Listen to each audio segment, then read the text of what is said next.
শিক্ষার্থীদেরকে বেশিরভাগ ক্ষেত্রে আমি তুই বলি। অনেকে বলছে যে উপাচার্যের আচরণ এরকম কেন, আসলে তার বিষয়টা এটা একটু ব্যক্তিগত কথা বলতে হয়, আমি ব্যক্তিগত কথা বলতে খুব স্বচ্ছন্দ বোধ করি না। তারপরে বলছি, যেহেতু একটি কথা তুলেছে, আমি বহু কিছু বাদ দিয়ে বিশ্ববিদ্যালয়কে ভালোবেসে চাকরিতে করি, কারণ থেকে আমি একটা ব্রত মনে করি। শিক্ষার্থীদেরকে বেশিরভাগ ক্ষেত্রে আমি তুই বলি। আমাদের বিশ্ববিদ্যালয়ে যারা সাংবাদিক আছেন তাদেরকে আমি তুই বলি। আমি মনে করি যে আমি এই চাকরিতে আজকে আছি, আমার চাকরির বয়স প্রায় 38 বছর। আমি আগামীকালকে প্রতিদিন থাকবো না। আমি মনে করি যে মানুষের সাথে সম্পর্ক হবে মমতার সম্পর্ক।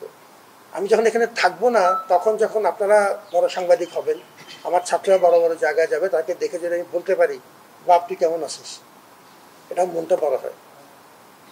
আমি যে কোনো রকম ক্রাইসিসে আমার সহকর্মীদের, বিশেষ করে আমার যে এসএমটি আছে, এরা আমার প্রতিদিনের সাথে, তাদেরকে আমি পাই।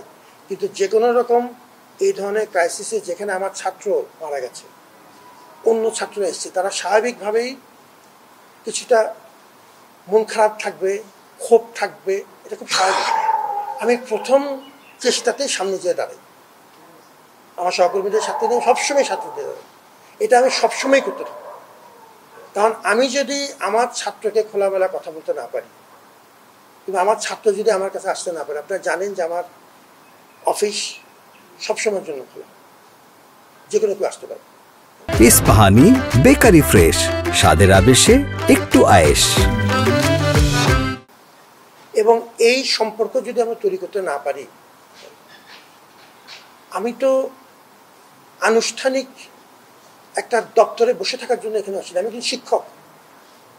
বিশ্ববিদ্যালয়ের সবচাইতে ক্রাইসিস সময়ে আমরা ছাত্রদের অনুরোধে তাদেরকে ভালোবেসেকে দায়িত্ব নিয়েছি, সে দায়িত্বটুকু পালন করার চেষ্টা করছি। এটা তো ঠিক রুটিন পদসোপান ভিত্তিক চাকরি না, কে বড় কে ছোট।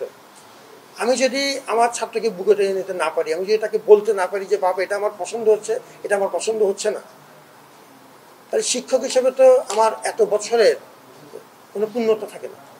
অতএব আমি যা আছি তাই খাবো, আমি এভাবেই থাকি।